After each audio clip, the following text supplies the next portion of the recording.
Surprise! Hey y'all, what's up? This is a special bonus episode of Voices Beyond the Pages.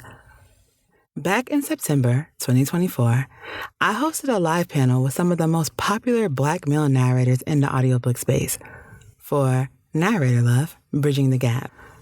Let me know in the comments who you are most surprised I was actually able to have on. To be completely honest, I was surprised I was able to convince any of them to join the live, and the turnout was better than I could have ever imagined. We had an incredible conversation about their journeys, the industry, and what it really means to bring stories to life. They were such a wealth of knowledge, and I will be forever grateful for the opportunity to learn from them. If you missed it then, you're in for a treat now. So, sit back, get comfy, and enjoy this special episode. Trust me, you're gonna love it.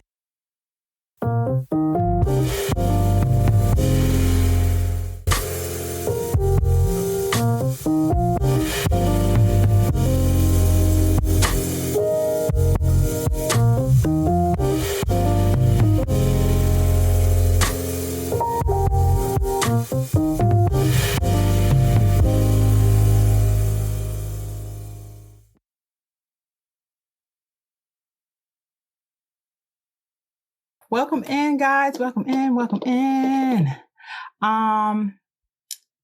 For everybody who's supposed to be here, Miles, did you get logged in to the login that I sent you?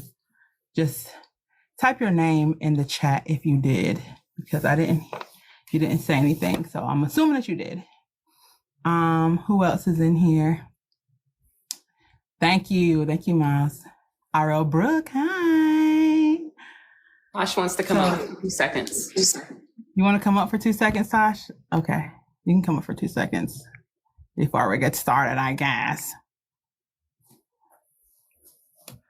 What's the dealio, sis?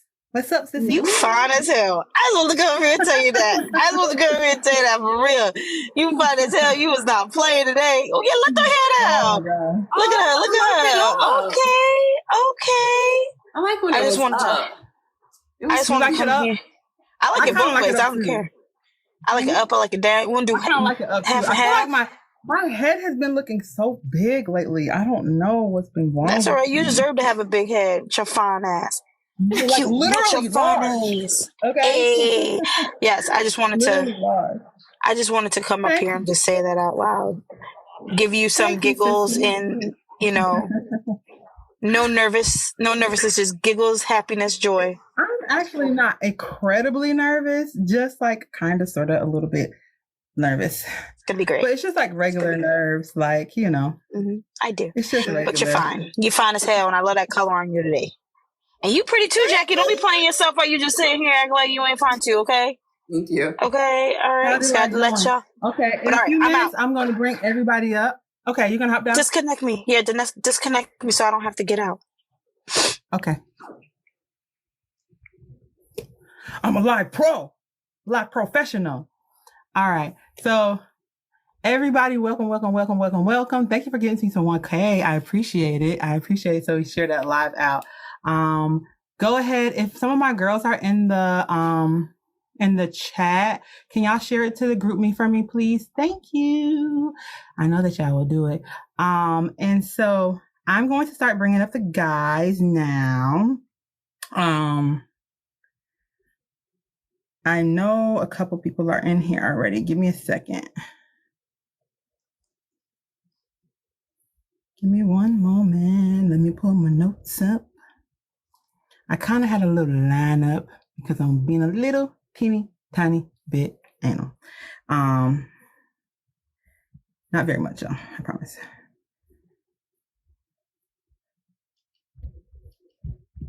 All right.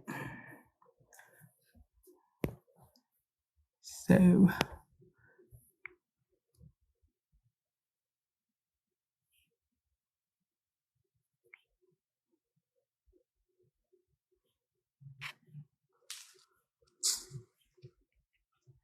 okay, we got Sean Kristen, guys. Sean. Hola. Hi, how are you? Hola, amigos. I'm very good. How are you? Good. I'm good. I didn't know I had to do my makeup. Look at this. You look My wonderful. goodness. I should have used better concealer. Fabulous, darling. Fabulous. This is actually not all for nasty, guys. This is our own. Nasty. No, it's not nasty this time. He's using Nasty's page. That is right. Actually, Miles, guys, because he just got his page. So I was like, I really, really need you to be on this live today. So whenever you're ready, you can turn your camera on. Hi. Good. How you doing? How you doing? Nice to meet you. You too. You too. Let's see who else is What's up, bro? Hey. Lawrence, are you here? Please put it in there if you're here, because I know you're using another page too, but I didn't get confirmation from you if you got logged in. RL, I know you're in here.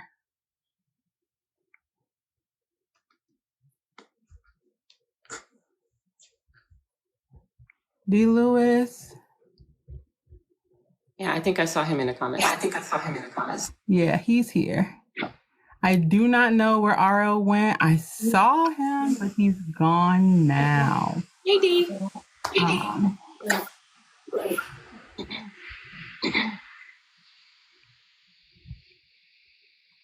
Hi. Hi, D. Hey, how y'all D. doing? Lewis. How are you? Doing good. I'm doing good. Everybody all right? Doing what's up? I have an echo. I always have an echo. All right, no, it's the echo. Everybody mute for me for 2 seconds, if you don't mind.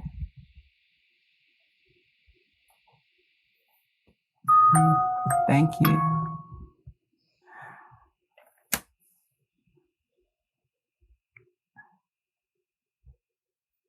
All right, guys.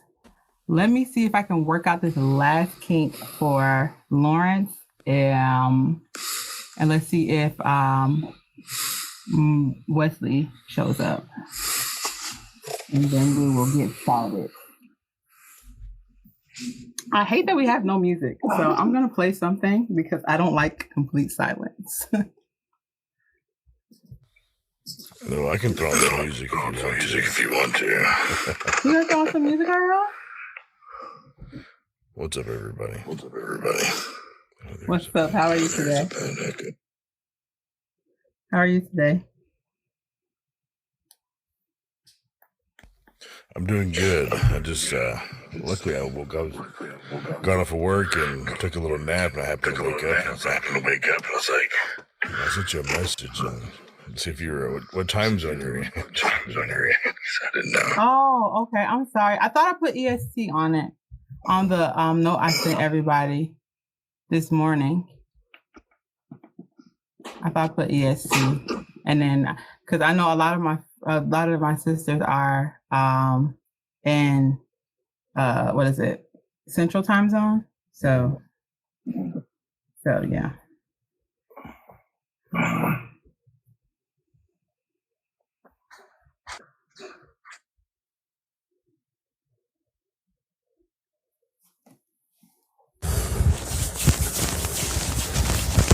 Hello. How are you?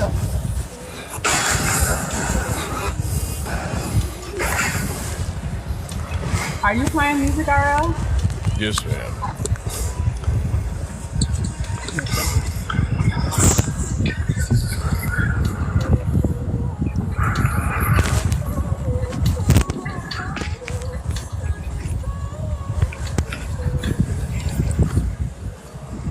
I don't know what's going on.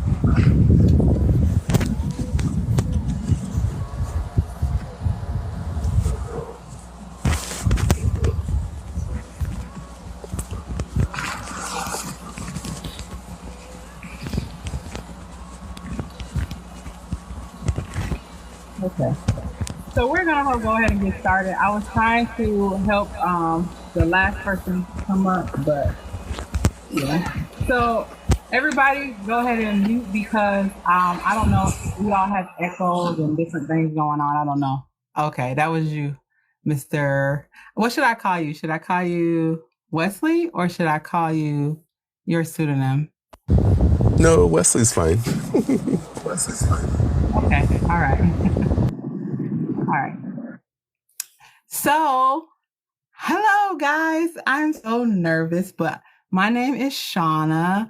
I was about to call myself Shawnee. All my friends call me Shawnee, but I go by Audrey Shanice. I am a new narrator, and I am just new to this space, and I'm so curious about everybody's experience and just learning what got you into narration, and just cultivating a space where we can kind of bridge the gap between the readers, the authors, the readers, and the narrators, because I feel like we as narrators have been left out of the literary space a lot lately. And I just don't want that to be the case, because I feel like we're just as important as everybody else is in this space.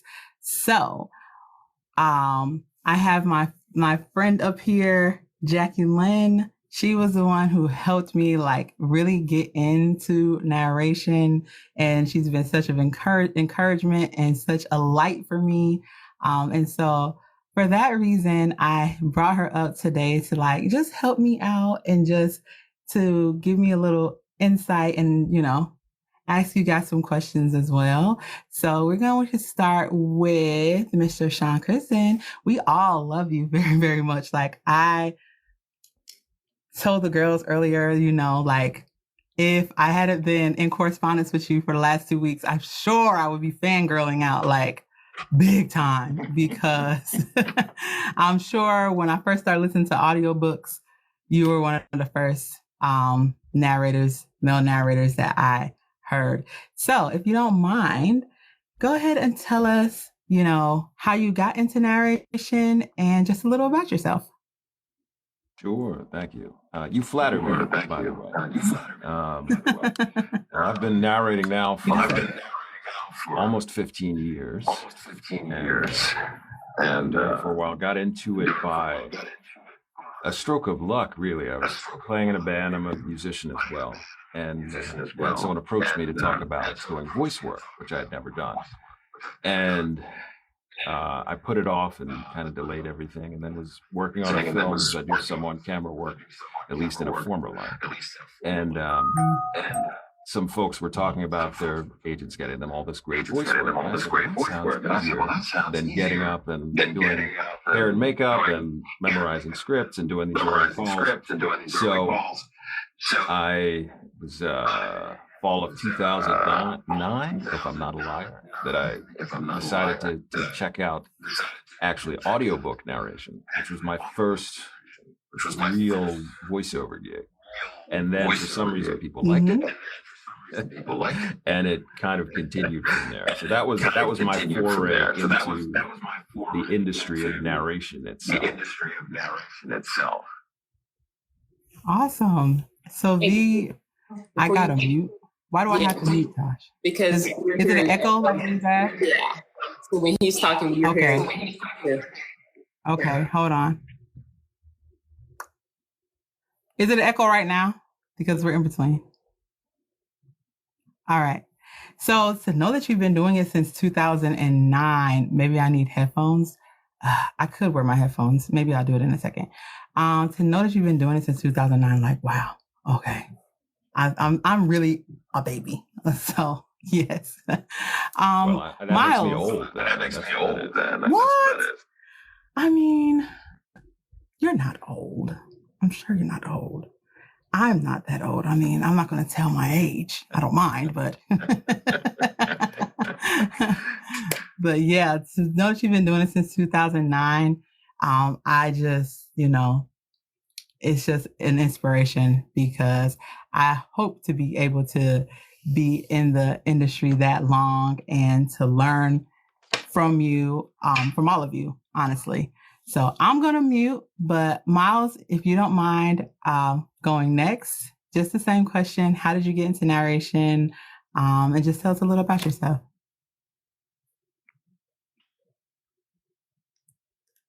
Sure. Can you hear me? Oh, there we go. How you doing? So, how did I get into narration?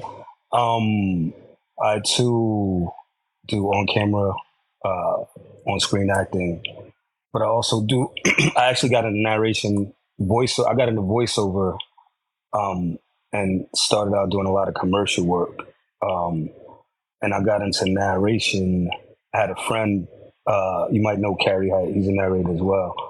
We met on a short film set some years back, and we got cool and both talked about doing a lot of voiceover work. At that time, I think I was just first getting started in the voiceover world.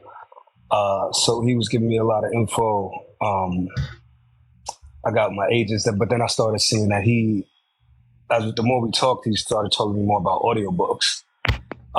At the time, I really wasn't trying to do audiobooks. It just seemed like a lot of work, and I was kind of spoiled in the commercial world. I was like, yeah, nah, I'm good. You know what I mean? Like, I can make this amount in an hour as opposed to doing. And the audiobooks was good money, but I was just like, nah, that's too much time. But I ended up doing one, I think around 2000. He talked to me more about it and was like, just put something up on ACX and just see what happens. Love Belvin found me on ACX. I want to say in 2019, I believe. And was like, hey, I'm putting out this series. I knew nothing like about the urban romance, Black romance world.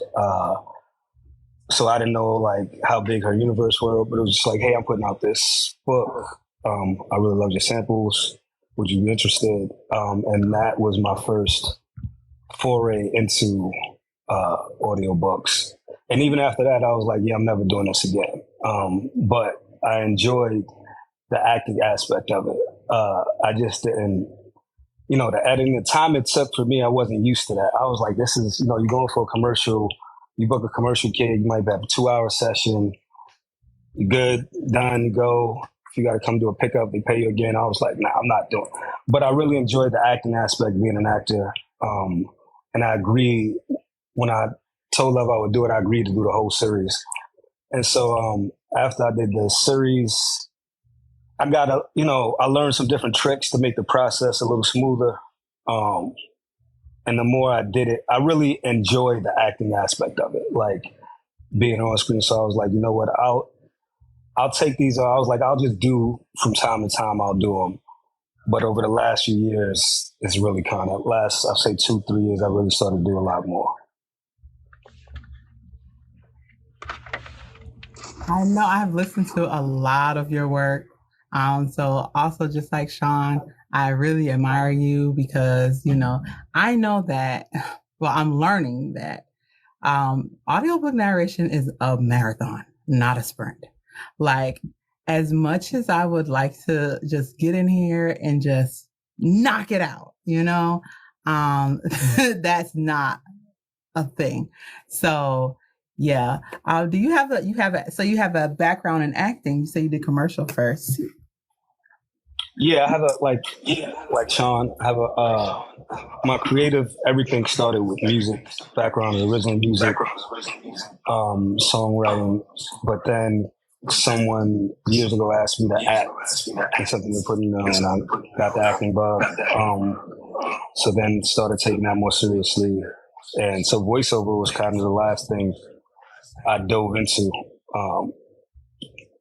Yeah, but I kind of was one of those kids, even growing like from little, before I knew what a voiceover artist was, like hear it on TV and be like, oh, I can do that, and just practice things like that. So I was in a class, just a vocal class, and somebody said they were voiceover actor, and I stopped them after class and got some info on coaching and everything. And that's how I broke into the commercial side of voiceover. And you get kind of you get kind of spoiled in that, like just the time it takes. Because again, I feel like audiobooks are good money, but it's just like commercials, good money and a lot quicker, it's like, man, 8 hours to knock this book out versus 2 hours. It's a different beast. But, for every national audition, you might book your audition versus 1,000 people or whatever it might be, right? So you get a lot more no's than yeses. And I just felt like I really loved the acting aspect. So along with my commercial, I'm like, I can make time to do this. I got good receptions to my narration, so I was like, hey, let's see where it goes.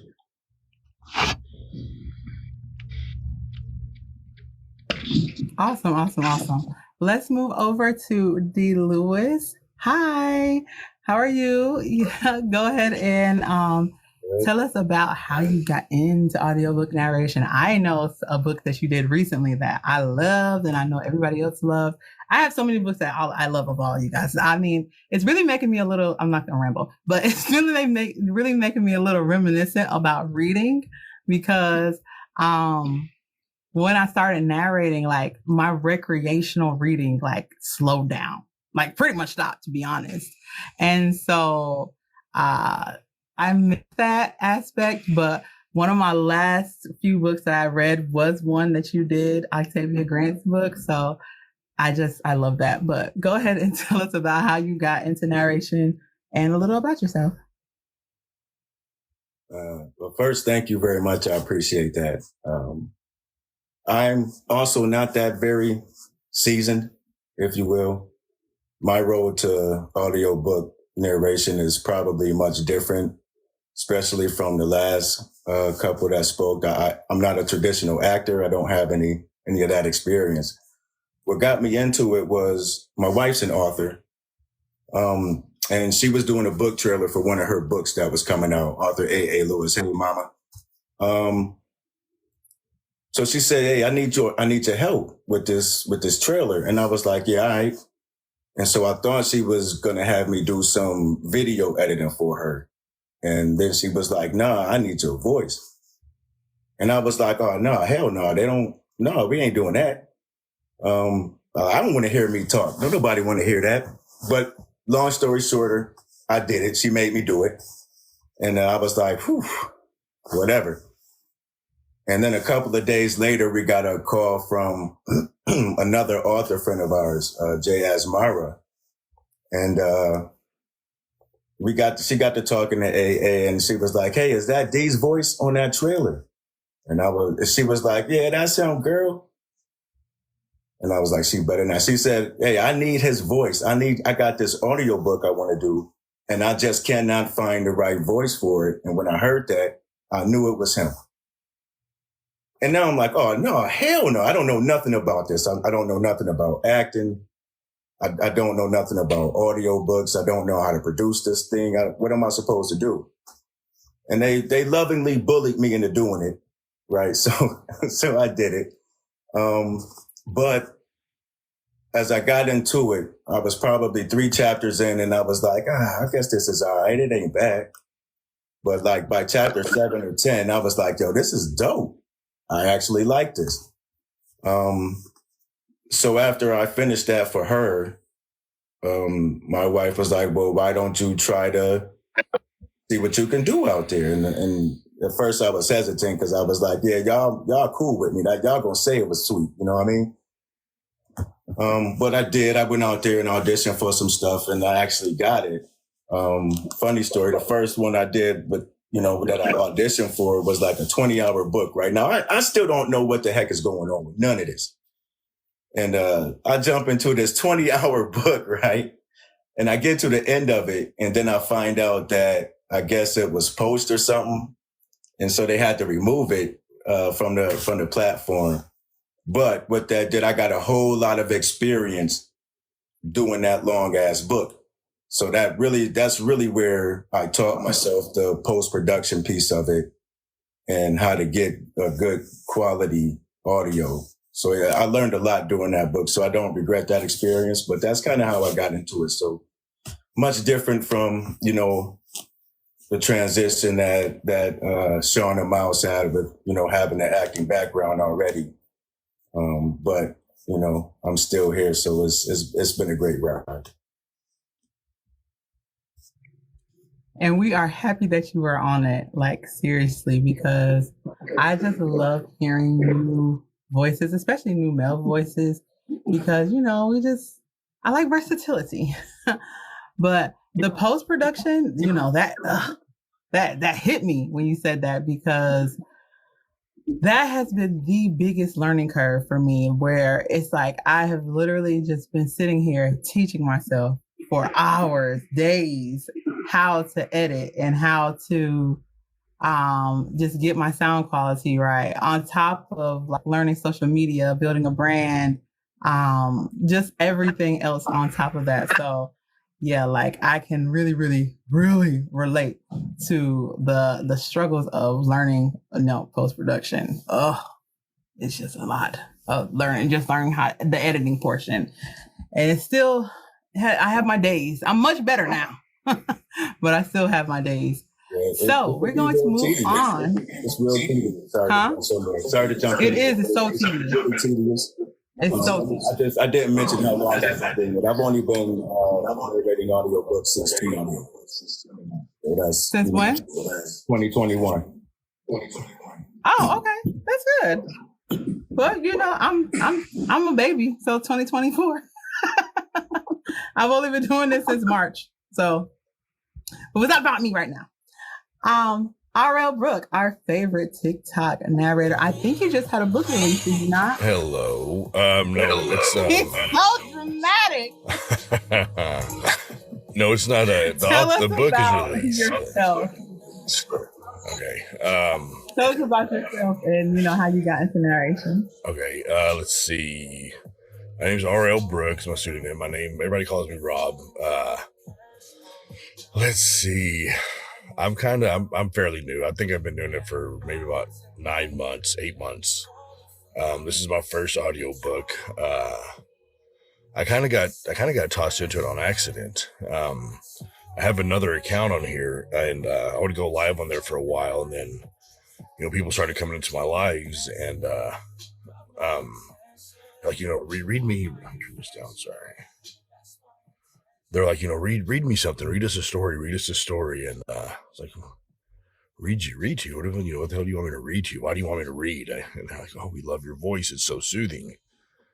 And they're like, I was like, I don't have anything to read. Read the back of a shampoo bottle. We don't care. Just, just read us something. And so I had another friend kind of tell me about Book Talk. And I've never heard of this side of TikTok. So I made another account, I guess a narrator account, and I just kind of started hanging out with, different authors' lives and narrators' lives, and then started getting snippets, did a few podcasts, and now I'm in the middle of my first audiobook. So yeah, I think it's been about 9 months since I've started doing it. So I'm just a baby. Just started. Same. We talked about that before recently in one of the girls' lives where I was saying, I'm so new to this. But I found a lot of success and, I'm just running with it. Do I know what I'm doing? Most days, absolutely not. I'm just living on delusion and manifestation at this point. Yeah. Yes. So yeah. That's how I am. Yep. What was I gonna say? Okay, so we're gonna move over to Wesley. I just happened to see you yesterday. I think someone had tagged you in one of my videos, and I was like, oh, hold on, let me see if he wants to come in. So thank you so much for coming such a last minute, because everybody else here had time to at least prepare a little bit. So I appreciate you coming out so last minute for me. Not a problem. It's my pleasure. I'm happy to be with all of these wonderful gentlemen, just everyone in the group, actually. So thank you very much for the invitation. I really appreciate that. For myself, I've started in 2019 in doing audiobook narration. And mine was a very slow process, or a slow journey. I was not very certain and sure of myself as well. And I'm a person that likes to know about sometimes the technical portion of it. I wasn't going to hire someone to do the recording for me afterwards. So all of that was something I was trying to encompass myself. So even starting out new was kind of hard. But I started, I've very much like, I think it's Miles mentioned, and even Sean had mentioned as well, really enjoying the acting aspect of it. I've been a guest actor here in the Twin Cities in Minnesota. I live in Minnesota.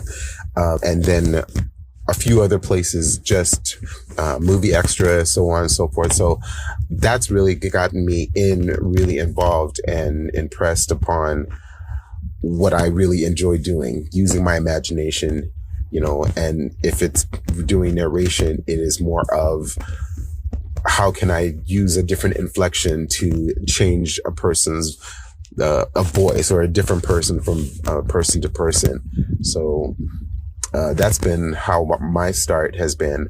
But also, I am a radio show host here in the Twin Cities as well. So I like to talk about food. So that really has helped. A lot of friends have mentioned, dude, why aren't you doing other things other than your show? Why aren't you doing a podcast? Why aren't you doing, audiobook narration? I know many times they have asked me about doing announcing for them when they have a lot of plays that are here in Minnesota. And so they will ask me to do our announcing portion.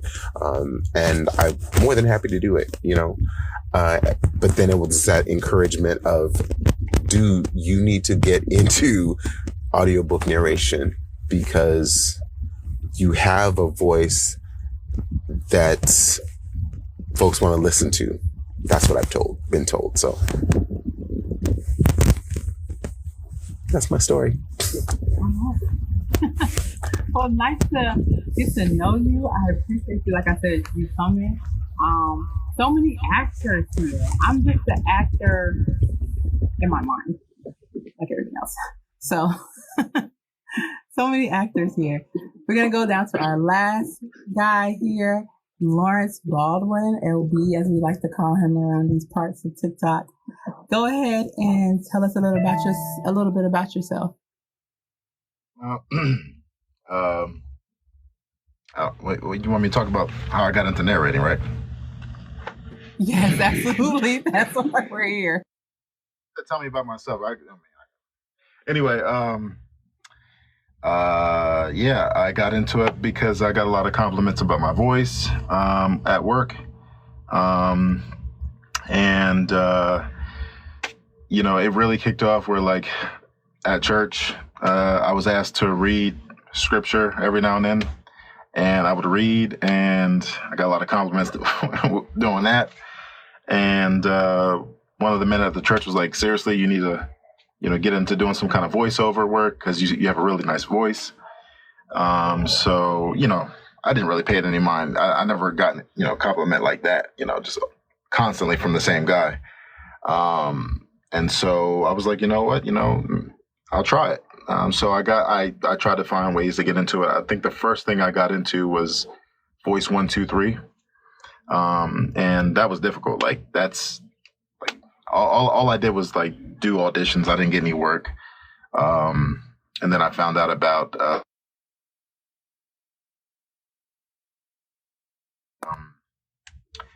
at the time I didn't know what it took to narrate a book. So all I had was it's funny. I think what I did was I did an audition just from the mic from my laptop. So I had no idea. So I had a lot to learn, and I watched a lot of YouTube videos and followed a lot of guys and a lot of Google links and stuff like that to really get it together. But I finally landed my first book. It was like a folklore bedtime story type of thing. Which I'm not, the sound quality was bad because once again, I didn't have a studio and I didn't know what I was doing. But I still got a book. And, now I'm working on my third book, just finished my second. And I have 5 or 6 lined up right now. Thanks to Miss Audrey Shanice. She's helped me out quite a bit. She's been an inspiration and a really, really good mentor to me. So here I am and I'm enjoying it and it's fun.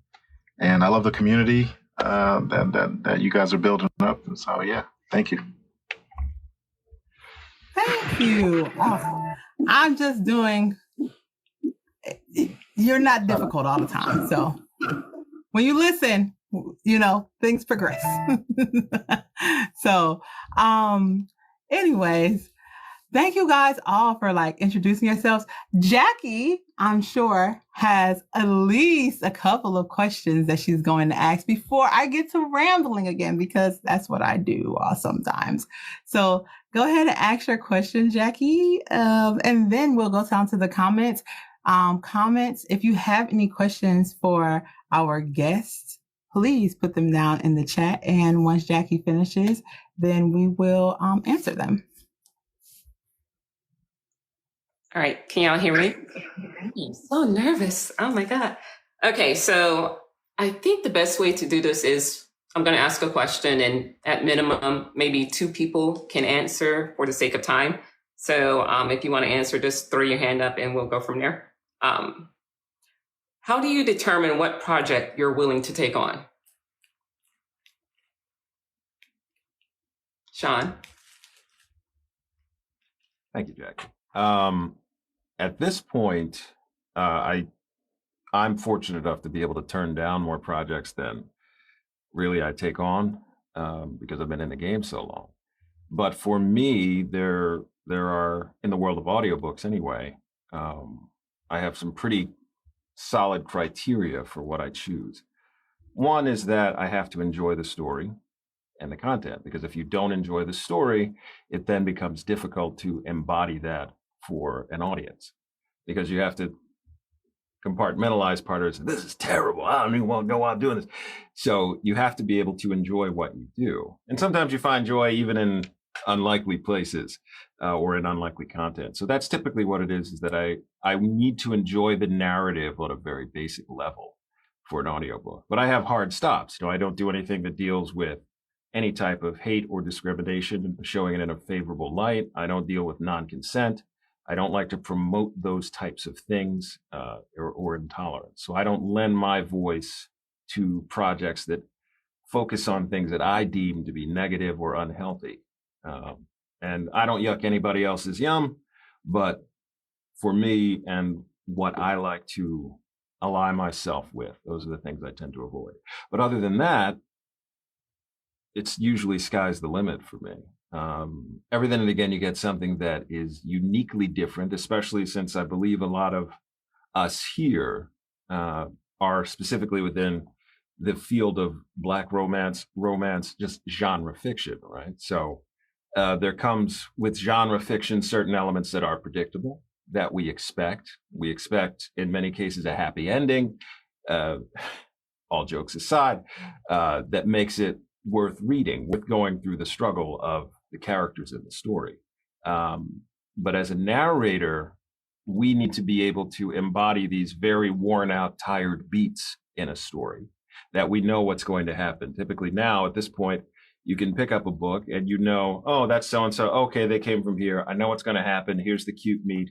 All right, here's the first interaction, and we know how it's going to play out in that.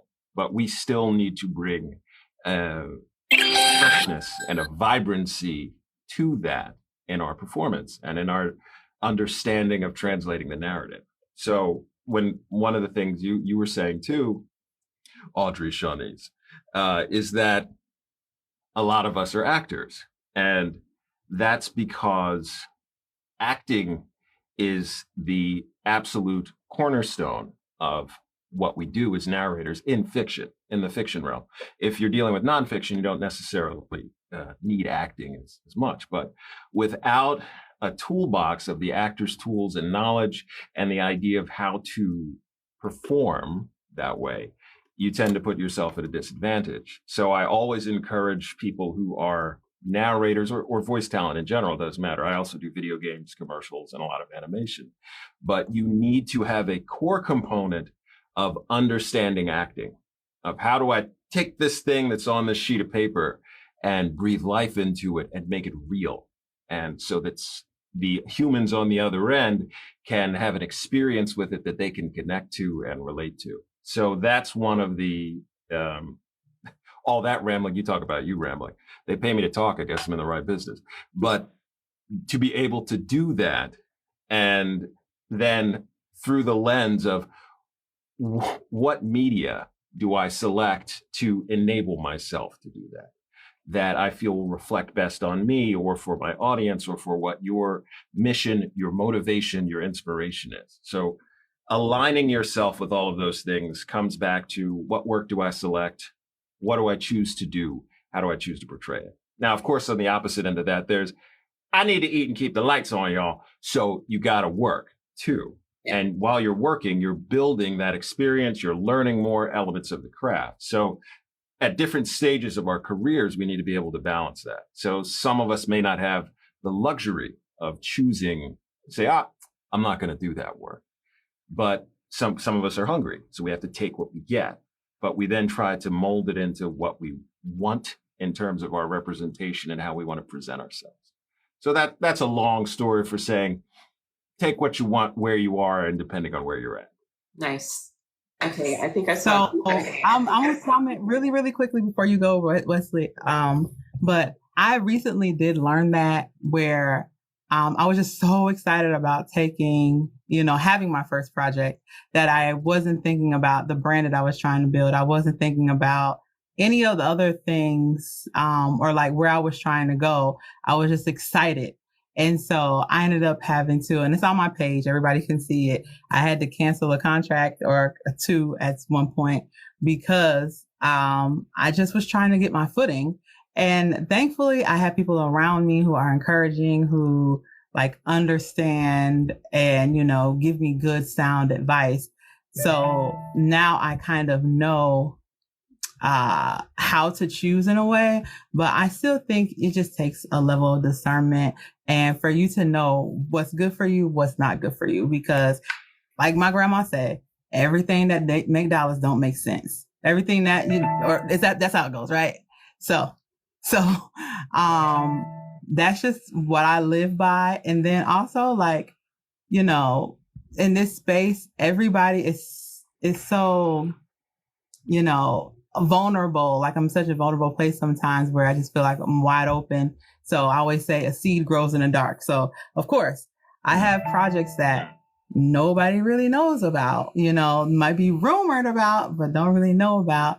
And I like it that way because, if something were to happen and I don't get that or something falls through, then, I don't feel as bad because it's not everybody's business. It's just mine, So I think Wesley, you wanted to go? Go ahead.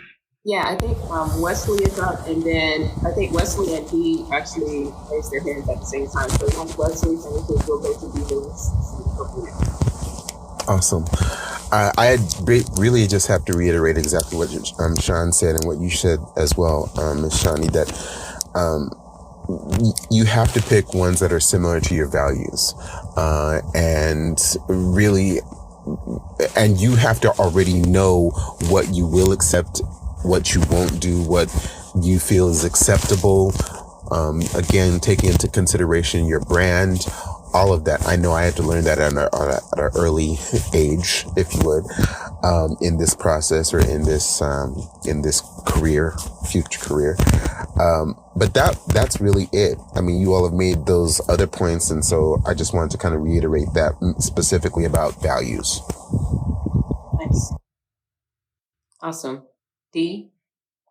Yeah, as being new to the business, when I first got started and I was auditioning, I would kind of stay close to home with characters that I thought I could identify with. Like there are certain, I have certain life experiences that I know. You know what I mean? So I can take that character and I can bring that character out because I know that guy. You know what I mean? Like I know how he's going to talk. I know his mannerisms.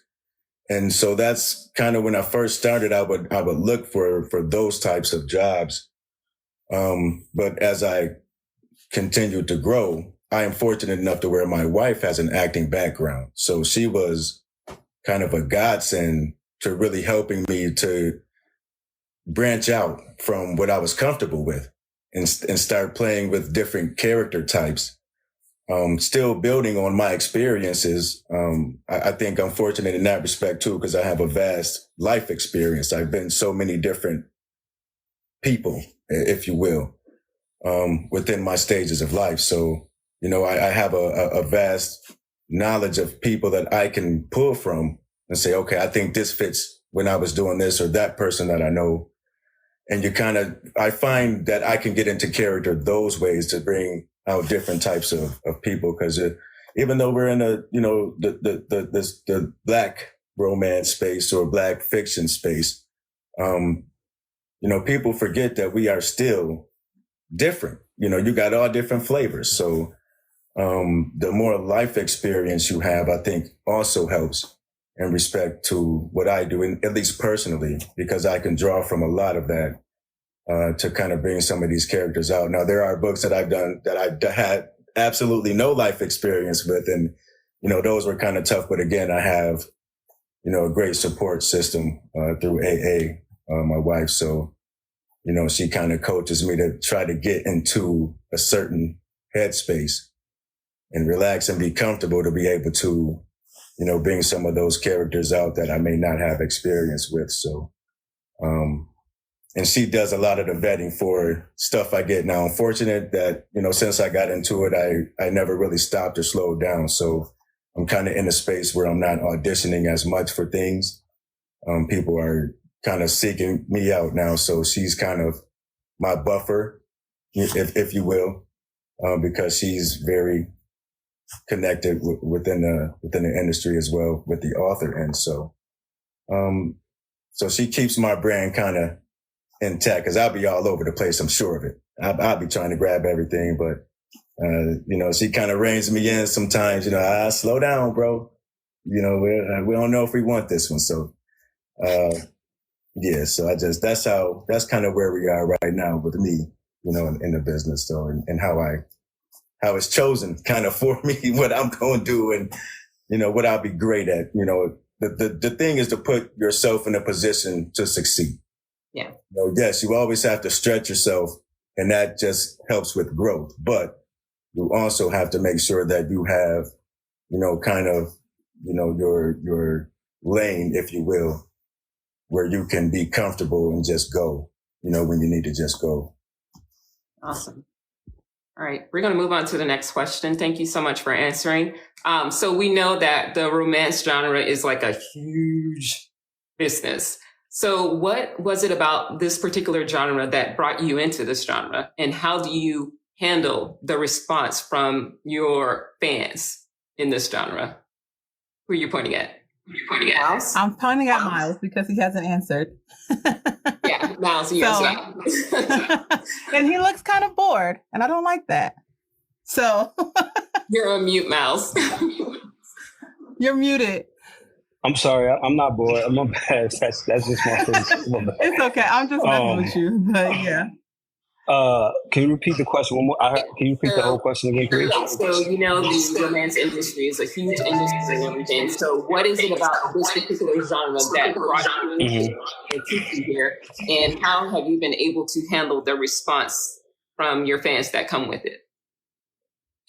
What brought me to the genre, again, really was love, reaching out, and we developed a relationship. And like Dee just said, a lot of life experience. I'm born and raised New York, Brooklyn dude, but been around different places, been to school in different places, been different people, like Dee said. So when Love reached out, the book was Love and Rhythm and Blues, and the character was Raji. And I was like, okay, I know this person. And it was like, she reached out to me and was like, she essentially was like, I want you to be you. Like a lot of narrators, I can't find the right voice. A lot of them have theatrical backgrounds. I didn't want that. Like, I didn't want it to be Red. I wanted it to be you. And so that's what really brought me to the genre, I guess you could say. Then once I was received, like the reception I got and the feedback I got made me want to continue and be like, okay, like I said, I love the acting aspect, but I was well received and people enjoyed my work. So after I got over the difference in commercial versus audiobook, it was like, okay, cool. So that's what really, always credit Love for really introducing me to this side of audio, the audiobook world, to know where the tribe is at. I appreciate that. And how do you deal with the fans? I'm married, so I mean, like it's like it is what it is. You know what I mean? Like, I mean, Love, a few other people, Wesley, Siobhan, like people that I was thankfully able to get insight from when I really started diving, really like, okay, I'm gonna do this. They told me the fans, audiobook fans, could be a little intense sometimes. So it was like, okay, cool. But at the same time, I haven't experienced anything crazy, right? Like I haven't experienced anything where I'm like, nah, that's wild. I understand, like, it's like, when you're in the business we are in, part of your job is to bring these characters to life, and whatever choices or thoughts or ideas people might have about these people in their minds, our job is to do our best to bring that character, what we bring to that character, to life. And if it's resonating with people and the fans love it, then you're doing your job. You know what I'm saying? Like that's just part of what you're giving the audience. Like you want fans to be like, D is dope, Sean is dope, Wesley, all these, like, I love when RL does a book. I love when my man down low, I'm sorry, I know that's not your correct name, Boozy Books. But you want people to want your voice, and that's a big part of it. That comes with it. I feel like as long as if you're single and you're enjoying life how you want to enjoy it, then you do you. But if you're in a relationship or in a situation where you have a partner, then you move respectfully and you do things accordingly. But I haven't experienced anything spill over. People are going to say wild stuff. People say wild stuff in life. So there's nothing I'm really not used to that has me like, you know what I mean? Like, it's nothing crazy. Just my experience. Nice. Anyone else want to go? Thank you, by the way. Mm-hmm. Go for it, RL. I'll give it a shout. Yeah, a shot. Yeah, what brought me to this genre is kind of, like I said, I'm really new to this, so I guess just my voice, just everybody's like, I kind of talk to people, I was like, what genre should I go for? And they're like, romance, of course, because just your voice is so, I guess, raspy and gravelly, and people loved it so much, so I kind of went towards the romance side. I'm trying to do other sides. I'm trying to get into the fantasy, and then just different than romance. But yeah, the fans can be a lot sometimes. But I like me personally. I like to I'll jump in boxes with some of my fans, or if I see other people that are on going live, I'll go in there and I'll talk to them for a little bit and try to interact with them as much as I can. And but outside of TikTok, I try not to I try not to talk, because I mean I've had some crazy fans find out where I live just by my lives, and yeah, and so I try not to, outside of TikTok, I try not to talk to too many people. I try to keep it on here on the app, but it gets a little overwhelming sometimes. You're doing a great job. Well, thank you. Anyone else wants to go? Go for it. I can totally understand and relate, because I've slowed down on content creation recently, just because it gets a little wild over there. my Instagram was a little bit of like the Wild Wild West, and in my DMs. So I was like, maybe it just slow down a little bit. So yeah, I 100% understand what you're saying. When it comes to that, it's just like, it kind of was just shell shocked me, because like you guys are all in acting, so maybe you're used to a level of it, but I'm not used to that at all. So yeah. And another thing I was gonna say is, you were talking about just basically, I always say about like emoting in the books, for the books. I always tell my friends, like I always felt like I was in the book anyway, right? I always felt like I was inside this book. So being able to put it out there and let everybody see what I was really honestly doing in private. It was like my dirty little secret. I would read out loud when no one was around.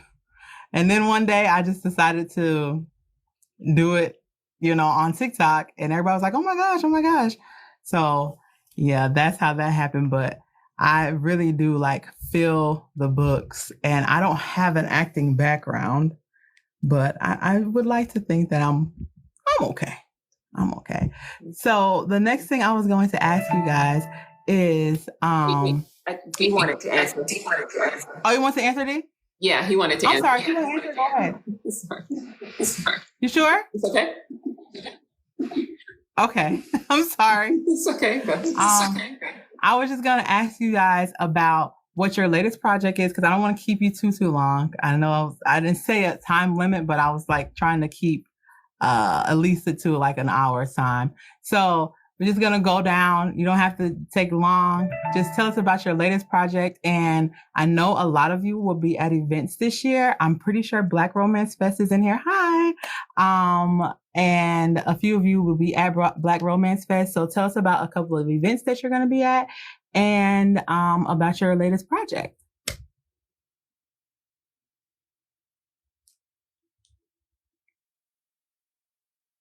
I guess I'll go first. I'm the lucky sucker. As far as events, I did a ton of cons earlier in the year. Usually I try to get them done at the beginning of the year, that first half, because I have to balance between the animation and game cons and my book cons. So I don't have anything else that I've scheduled this year, unless I make a surprise visit somewhere. We'll see. I just came back from the Dominican, so I'm kind of all traveled out. But as far as projects, right now I have to pull up my calendar because I don't even know what I'm working on. I just finished Fury Brothers Book 4, which was called Take, which was a nice military / action romance with a security company. I'm about to start Romeo, which is Black Knight's motorcycle club, which I think I'm starting next week, which is the next book that's on my list. So those either like MC characters, that's coming up. Then I think I have a Christina Jones book coming up next month, if I'm not mistaken.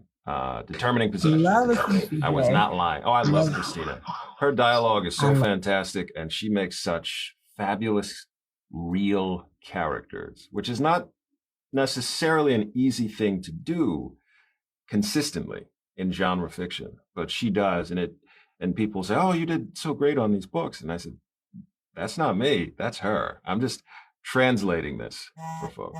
So that's what's coming up for me, coming up next.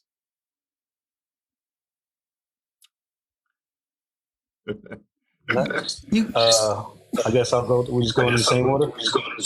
Yeah, or if we just go in the same order. Cool.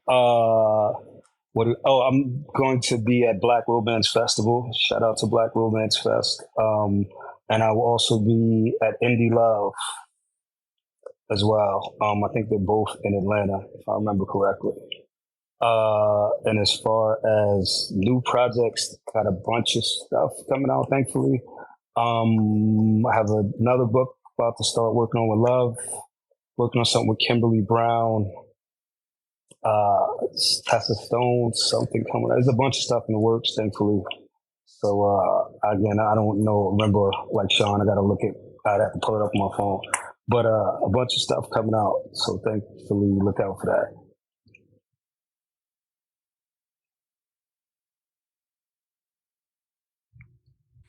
Me? I'm up next, huh? Yeah, me. All right. So as far as events, I have not done an event for narrators. My time is mostly taken up, my down times when I take down is for traveling with AA. So I do go to a lot of book events. So if you're in Chicago next weekend, I'll be there for the event in Chicago. I'll also be in Houston for the Boozy Book Tour. But that's more in a supportive role for A.A. Lewis. So, but I do get a chance to network with a lot of the authors at all these events. So that's kind of how I stay out there and in front. But she has told me that in 2025 we have to go to some of these events that are more geared around what I do. So she wants to continue to get me out there and in front of different folks, so we can just continue to build on what we've started on. As far as projects, since Dear Vicky, the psychological thriller ladies got me in a chokehold right now. So I got some more stuff coming up in that genre. From Kenya Moss Dimes, we're doing something with. Romance, I'm in the Mo-verse. She's got me all caught up. So Mo Flames, I got some stuff that when I just finished for her, One Still Ain't Enough, is a romance filled with all kinds of drama. That's actually a sequel to a trilogy. And I'll have the third installment of that as well, which is also coming up probably the first of the year. There is a big project I have that I cannot mention right now. Really large book, very popular book, romance genre, but the female, we're finalizing who's going to be that female narrator.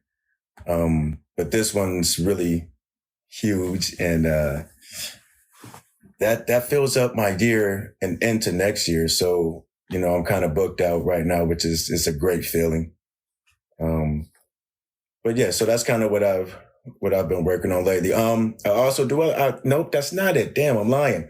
I am in the middle of Acting on Your Dreams and Visions. It is not a fiction. This is a nonfiction, kind of a self-help type of deal, with some very good friends of mine, Kofi Paesi, Sean Polidor, and Dr. Ashley Wade. They wrote this book entitled Acting on Your Dreams and Visions. So I am actually in the middle of narration and post-production on that. And man, what else is out there? There's a lot I have going on. So just, you're a fan of it, just keep looking for it. Keep looking for me. I'm always kicking out something. And of course, author A.A. Lewis, how can I ever forget her? So she's got some stuff she wants me to do. She's not the traditional romance girly, so all her stuff does not have a happy ending. She will give you some twist in there, which is, I really enjoy that about her writing, because it's not as predictable, but it's still great. So I have to fit her in there somewhere, because she won't allow me to continue doing anything unless I fit her in. So that's kind of where I'm at right now. So just kind of be on the lookout. I always post, and I need to get better in 25 for sure with social media presence. So I don't have the issue with fans, because I don't, I ain't out there like that. So it's I don't know who like me or who don't really. So it's a beautiful thing, because I get to focus on what I'm doing, right? I don't have no distractions. So that's kind of where we are with that, and just keep looking for it. And I appreciate you having us on again. Thank you so much. Oh, it's my pleasure. It's my pleasure. It's my pleasure. I really am so grateful to even have you guys on. I really didn't think that anybody was going to come at, for a moment there, because it's so hard to find you guys. And I understand why, you kind of stay to yourself now that I've gotten a couple of, gotten a little bit more popular on the interwebs. I understand 100% why you guys stay to yourselves, but it was so difficult. So I really didn't think anybody was going to come. So I'm so grateful to have every single one of you here right now. So RL, do you want to go ahead and tell us your latest book? And what was that? What else did I say? And any events that you'll be at this year. Yeah, I can't wait for the Houston event. That's gonna be so much fun. It's gonna be a lot of fun. I'm actually supposed to be at an event right now, but work I wasn't able to make it. The the Sinful Signing in Roanoke, Virginia. Yeah, I was a guest narrator there, but my work schedule was not good, so I had to cancel. But let's see, my current project is I'm doing a billionaire romance by Juliet Thomas. It's called Uncertain. It's a trilogy book. This is the third book, and it's a guy, he owns like a jet transferring company. Like he rents out jets or whatever, transfers people or flies people to different places or whatever. And he falls in love with a marketing firm assistant. It's kind of a romance, age gap. It's a pretty spicy book. It's really good. And yeah, it's a duet narration. It's me and another female narrator. And it's kind of difficult because the guy he's Irish, so some parts have to do like a little Irish accent. It's a little difficult, and but it's a lot of fun though. I think there's nine or 10 different characters in the book that I have to narrate or do voices for. So it's a learning experience. It's very, it's difficult because I guess because of my voice, like I have to try to make it not as deep. So sometimes I like my voice or like move my. I don't know. It's hard to explain, but it's definitely a learning experience. But I love it.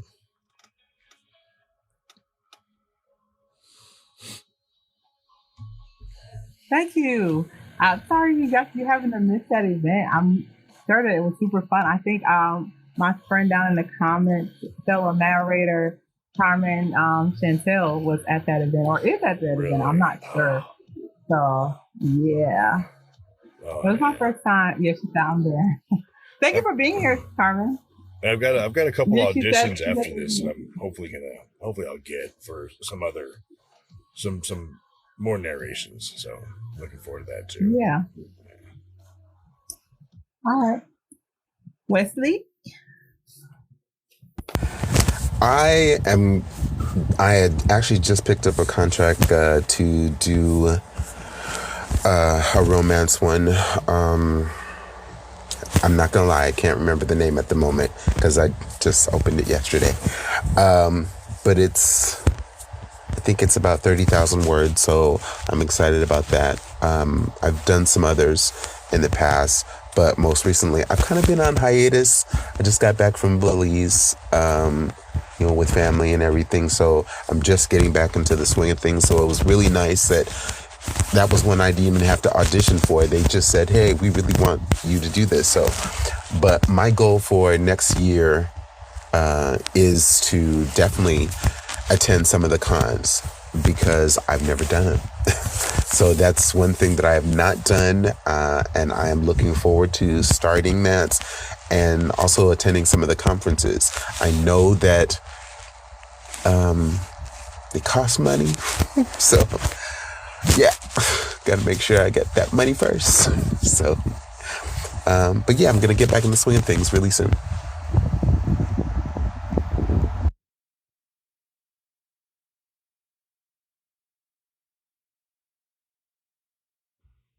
Okay. Can you hear me? Okay, good. So I just finished a fantasy book. It's rather short. It's about a 3-hour book called Luke and Adonis by Desiree Granby. She's a fairly new author. And that was the second book in the series. It's a series, and she's currently writing a third. And presently I'm working on a thriller book called When Clouds Darken. What's his name? I'm sorry, I should have remembered his name. Jodi Pratt, by Jodi Pratt. When the Clouds Darken. It's pretty disturbing, but I like disturbing horror novels. I love that stuff. The more you can mess me up, the better. And so this guy, he gives you really good visuals, and I'm excited to do it. I'm currently recording the third chapter today, so yeah, I'm excited to do it. And I got a really big project after that called Closer Than Blood by John Kinney. Yeah, so I'm going to be stressed out about that one.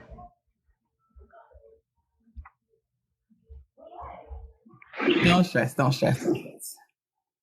Stress is not going to make anything better. You just breathe. Just get through it.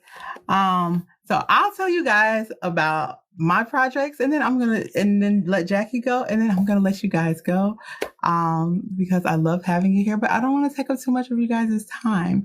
So, of course, I go by Audrey Shanice, which obviously is right there. I'm currently working on Sweet Like Sunday by Danielle Brooks, and I have a series. It's a novella series by Harley Ray. It's called the Ezra and Noel series. I'm working on 3 books for her, which I'm super duper happy about. I also have another project coming up that is going to be a duet with yours truly down here, Lawrence Baldwin, coming out in January.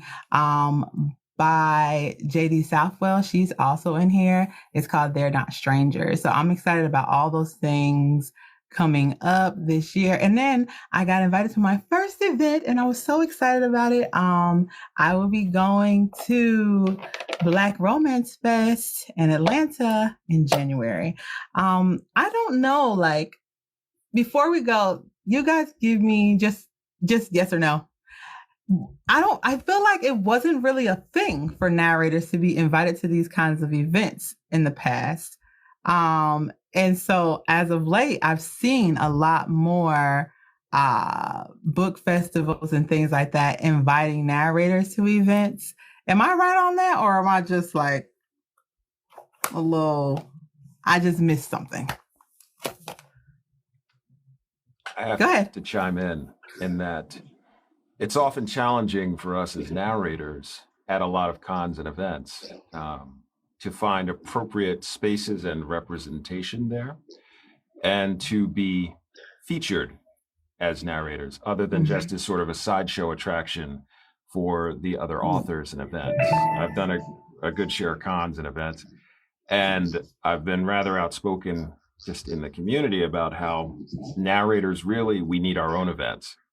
Because a lot of times we sort of get put in these dark alleys of these cons in the back. Not all the time, but it's a very different world compared to, say, cons for animation or video games, where as talent, we're invited, they want to pay our way, and you are there with the other celebrity talent as a draw for the con, where currently a lot of the climate in literature cons, be they for books or audiobooks, etc., as narrators, we tend to get sort of second and third billing.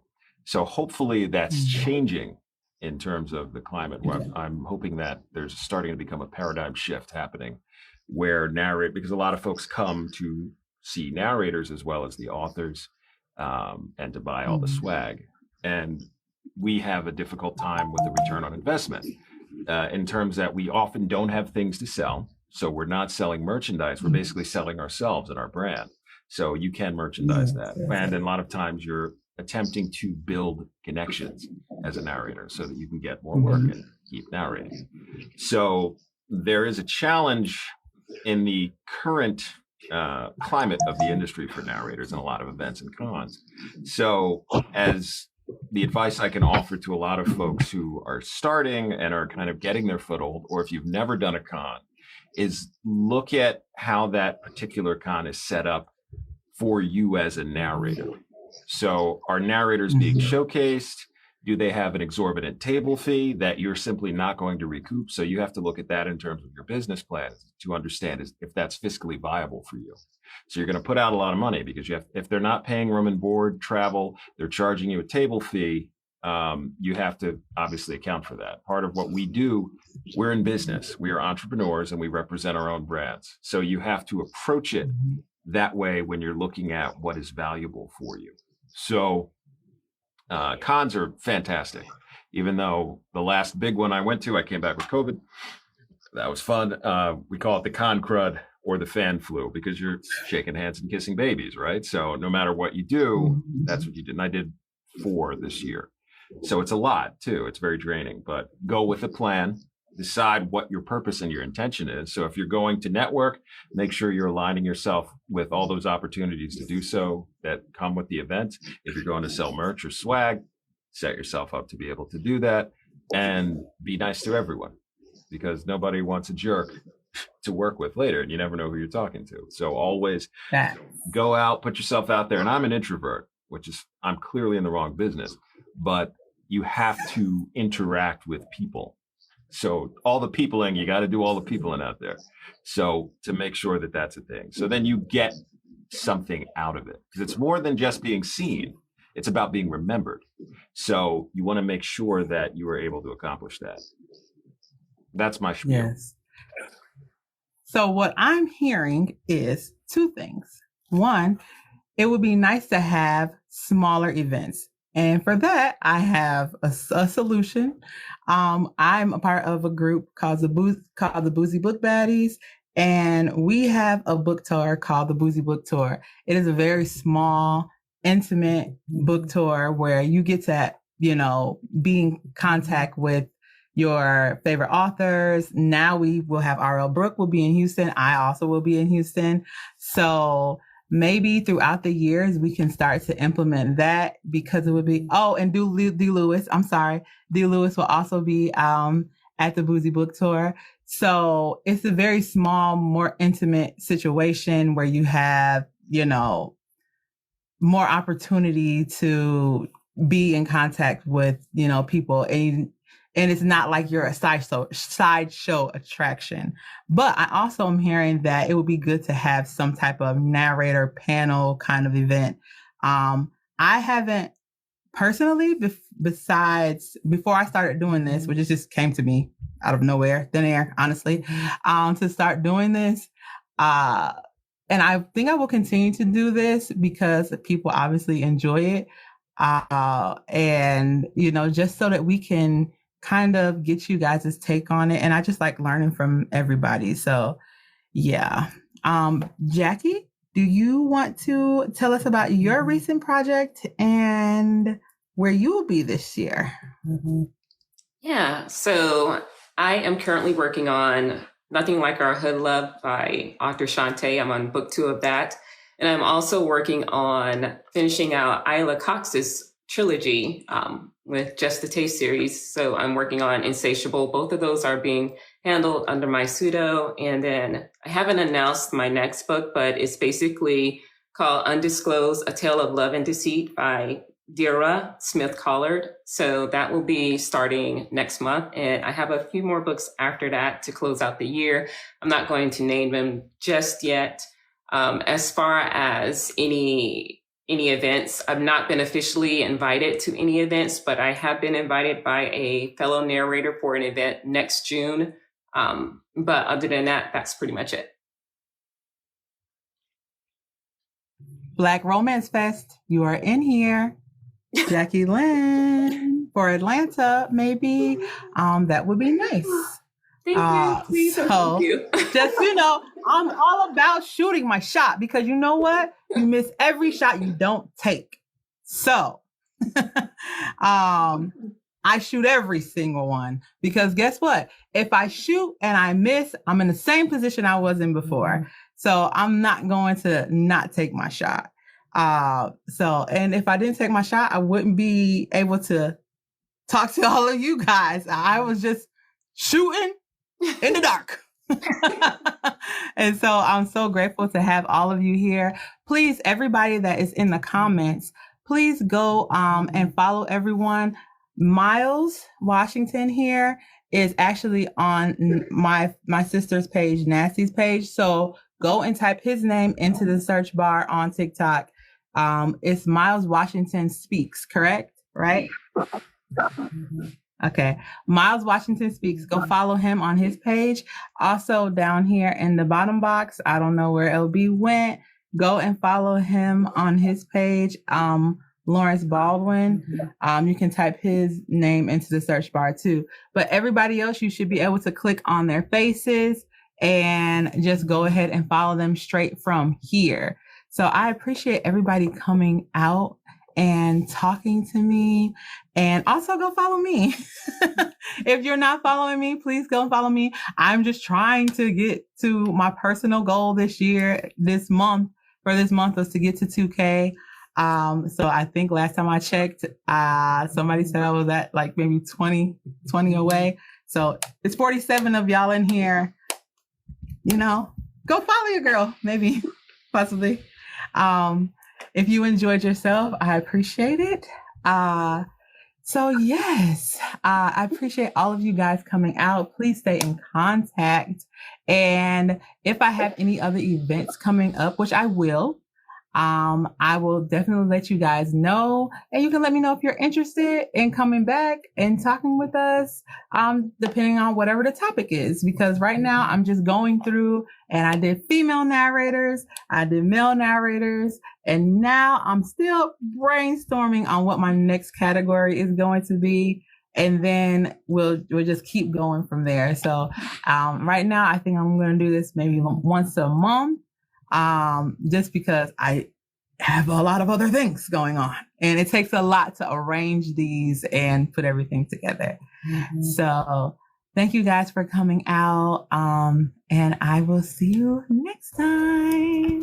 Thank you all. Thank you. This was awesome. You're welcome. Have a good night.